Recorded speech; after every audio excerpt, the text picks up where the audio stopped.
மரியாதை என்பது அன்பின் செயலின் வெளிப்பாடு. Respect is a manifestation of the love that we have for the other. இயேசுவில் அன்பார்ந்தவர்களே, இன்றைய நாளிலே சிறப்பான முறையிலே நம்முடைய முதியோர்களுக்காகவும் தாத்தா பாட்டி அவர்களுக்காகவும் பெரியோர்களுக்காகவும் பெற்றோர்களுக்காகவும் நம்பிக்கை அளிக்கின்ற வண்ணமாக அவர்களுக்கு நாம் இரக்கத்தினையும் அன்பையும் காட்ட வேண்டும் என்று அந்த ஒரு தலைப்பை சிந்திக்க இருக்கின்றோம். இந்த சிந்தனையிலே இவர்கள் வாழ்ந்து நமக்காக கொடுக்கப்பட்ட இந்த அனுபவங்களும் ஞானங்களும் அறிவுகளும் மற்றும் இவர்களுக்கு நாம் கொடுக்கின்ற அந்த மரியாதையையும் தான் அவர்களை பேணி காத்து வளர்க்கப் போகின்றது. Therefore, let our compassion towards the elderly be a sign of hope to them.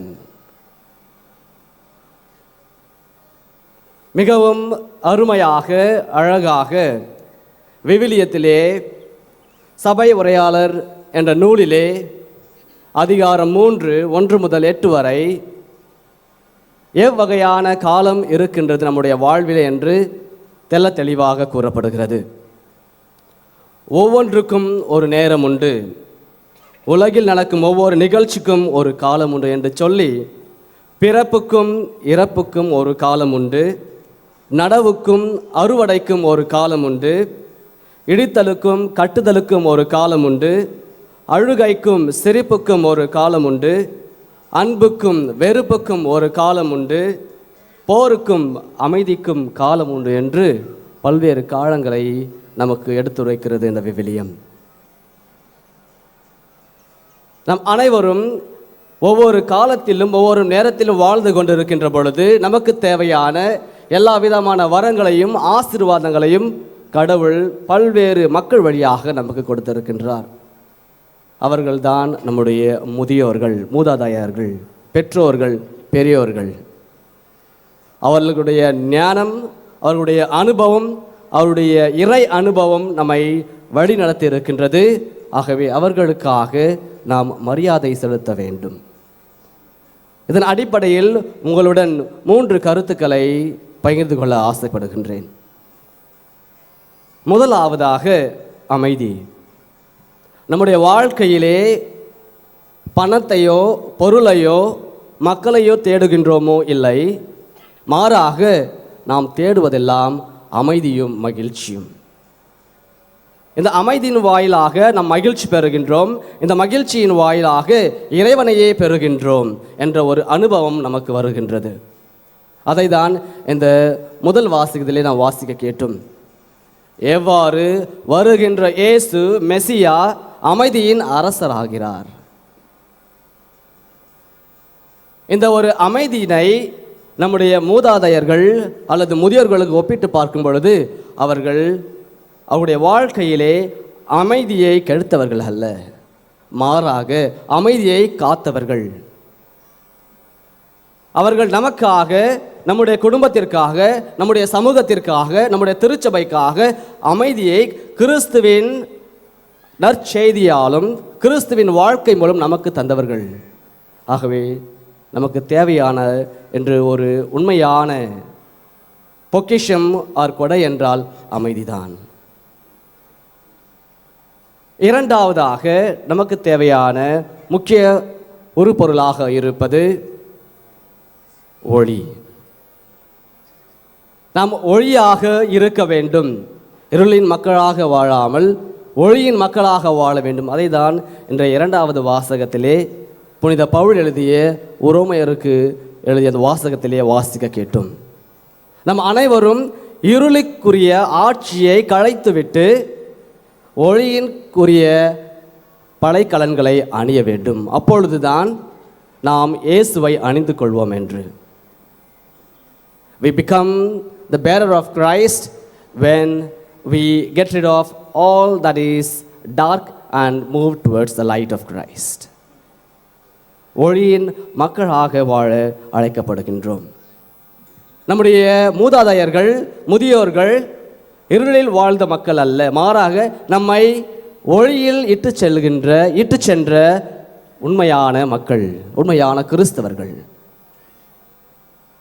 அவருடைய அனுபவம் நமக்கு ஒளியை தந்திருக்குது என்று நாம் உண்மையாகவே நம்ப வேண்டும்.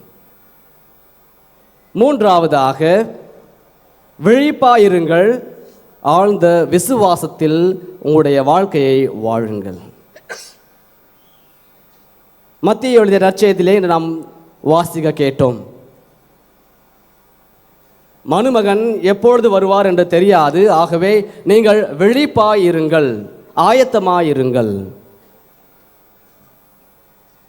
இந்த வாசகத்தை நம்முடைய மூதாதையர்கள் அல்லது முதியோர்களுக்கு ஒப்பிட்டு பார்க்கும் பொழுது அவர்கள் எப்பொழுதுமே உண்மையான விசுவாசிகளாக, விழிப்பாய் இருந்த மக்களாக இருந்திருக்கின்றார்கள். மூதாதையர்கள் முதியோர்கள் பெரியோர்கள் அல்லது பெற்றோர்கள் வீழ்ந்த மக்கள் அல்ல, வீழ்த்தப்பட்டவர்கள் அல்ல, மாறாக விழுந்த மக்களை தூக்கி எடுத்தவர்கள். இந்த ஒரு கருத்தினை நம்முடைய மனத்தில் கொள்ளுகின்ற பொழுது நாம் அவர்களுக்கு உண்மையான மரியாதையை செலுத்துகின்றோம். இல்லத்திலே முதியோர்கள் இல்லை, முதியோர்கள் இல்லத்திலே இப்பொழுது முதியோர்கள் வாழ்ந்து கொண்டிருக்கின்றார்கள்.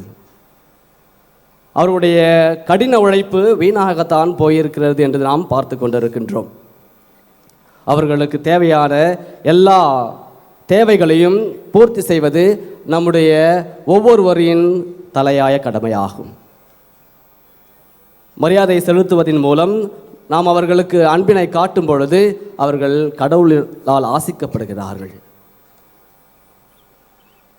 இந்த மூன்று கருத்தினையும் நம்முடைய புனிதர் பிரான்சிஸ்கு சவேரியார் அவர்கள் வாழ்க்கையில் ஒப்பிட்டு பார்க்கும் பொழுது அவர் தன்னுடைய தனிப்பட்ட வாழ்வாக இருந்தாலும், தன்னுடைய பணி வாழ்வாக இருந்தாலும், அவர் அமைதியை நிலைநாட்டக்கூடிய ஒரு உண்மையான புனிதர். அவர் மக்களை இருளிலிருந்து ஒளிக்கு அழைத்து சென்ற ஒரு உண்மையான மனிதர். அவர் விழிப்பாயிருந்து விசுவாசிகளை விசுவாசத்திற்கு அழைத்து சென்றவர். ஆகவே அன்பார்ந்தவர்களே, இன்றைய நாளிலே நாம் சிந்திக்கக்கூடியது, நான் அமைதியை பேணி காக்கின்றேனா? நான் ஒளியின் மக்களாக திகழ்கின்றேனா? நான் விழிப்பாயிருந்து மக்களுக்கு இயேசு கிறிஸ்துவின் நற்செய்தியையும் விசுவாசத்தையும் அளிக்கின்றேனா என்று நாம் சிந்தித்து பார்க்க வேண்டும். இந்த தருணத்திலே அமைதி, ஒளி மற்றும் விழிப்பின் விசுவாசம்தான் உண்மையான கருத்தாக திகழ்கின்றது. இந்த திருப்பலியை பங்கு கொள்ளும் அனைவரும் நாம் ஜெபம் செய்ய வேண்டிய ஒரு நிபந்தனை, ஆண்டவரே எங்களுக்கு அமைதியை தாரும், ஆண்டவரே எங்களை ஒளியின் வழிமேல் இட்டு செல்லும், ஆண்டவரே எங்களுடைய விசுவாசத்தை உறுதிப்படுத்தும், அதிகரிக்க வேண்டும் என்று இந்த திருப்பலியிலே மன்றாடுவோம். இறைவன் இயேசு நம்ம அனைவரும் நிறைவாக ஆசீர்வதித்து பாதுகாத்து வழி நடத்துவாராக. ஆமேன்.